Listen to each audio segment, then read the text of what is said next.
yeroo gaaffii jaalalaa naaf dhiyeessu baay'ee sodaadheen ture. Akkuma sodaadhes naaf hin oolle. Kunoo harka isaatti na galfatee ani ilma inni abbaa manaa ta'ee mana tokko keessa jiraachuu eegalle. Yeroo waggaa lama waliin turre keessattis intala dubaraa tokko nan argadhee fi ammallee dahee akka haadha manaatti natti dhaga'ama otoo hin taane akka mucaasaatti. Haa ta'uutii garuu amala koo waliif gadi jeeqamu kana na danda'e. Guyyaa tokkollee otoo nan gaddisiise homaa na tasgabbeessu waan dadhabeef furtuu naaf ta'a jedheen kan yaade gara biyya ambaatti imale malee jedheen isa rakkisuun eegale.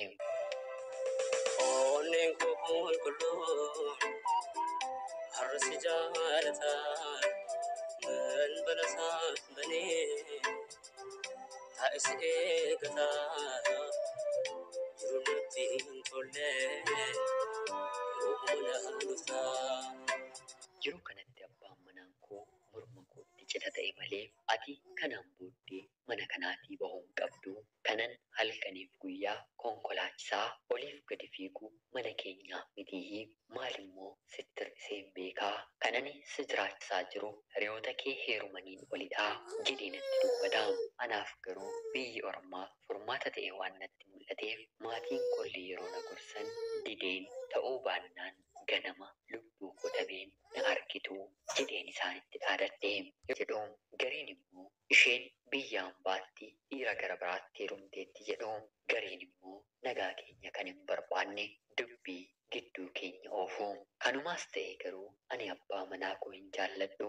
Jaalachuu dhabus jibba garuu isaaf hin qabu. Sababiin isaa immoo abbaa manaa koo qofa otoo hin taane yeroo ijoollummaa koo kan hin kabaju ulfina guddaa kan hin kennuu fi gaashee kan hin jedhudha. Sababa kanaaf isa jibbu hammeenya isaa dhagahuu miti dhagaheen fayyaa ta'een hin jiraadhu. Ultii kanaaf kan natti toluu dide umrii koo malee nama umriin isaa naaf hin madaalletti heerumuu kiyya qofaadha. Kanaan ala hundumtuu naaf ta'eera.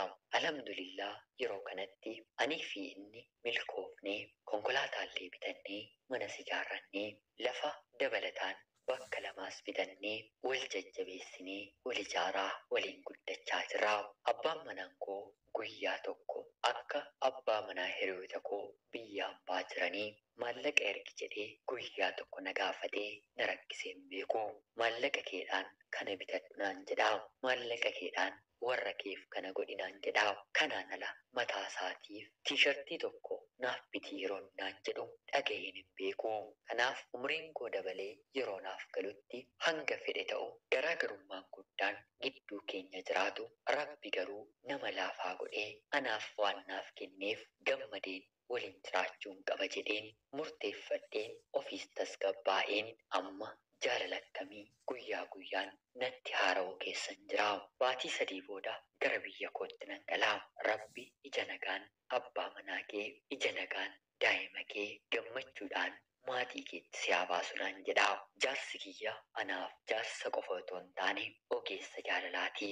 Ana obboleettii keessan biyya ambaarraa ulfaadhaa nagayaatti galatoomaa.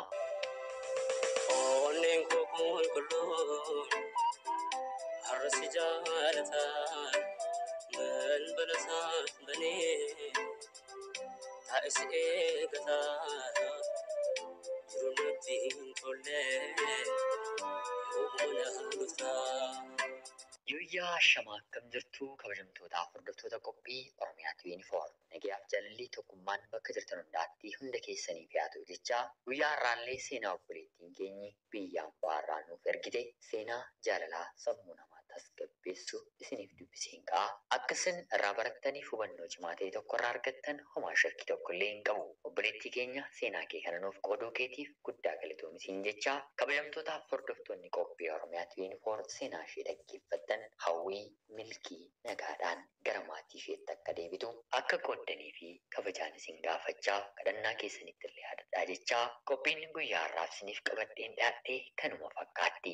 Hanga yoonaatti yeroo keessan naaf kennitanii dhaggeeffachaa turuu keessaniitiif guddaa galatoomaa jechaa laayikii fi sheer gochuun illee akka nu deeggartan kabajaan isin gaafadha. Akkanumallee namoonni chaanalii keenyaaf haaraa taatan anaa dhufu kun Oromiyaa 24 guyyaa guyyaadhaan xalayaa jaalalaa seenaa jireenyaa nama barsiisuu bashannansiisuu danda'u isiniif qabattee waan dhiyaattuuf sabskiraayib gochuun maatii keenya erga taatanii booda xalayaa jaalalaa seenaa jireenyaa nama barsiisuu bashannansiisuu danda'u qabaattan karaa telegiraamii karaa lakkoofsa bilbilaa kiyyaa duwwaa 937 ibiddatu mana keenya keessaa gubaa jira jedhanii maatii olmaa baay'ee namoota ollaa isaanii irraa qabani tokkotu jira. Namoonni naannoo isaanii hunduu yeroo gammachuutti maatii kana wajjin fira dhiyooti. Ollaan baay'ee akka isaan jaallatanii fi maatii gaarii ta'uu isaanii yeroo hundaa itti himu. Abbaan maatii jaallatamaa kanaas yeroo yerootti nyaata qophii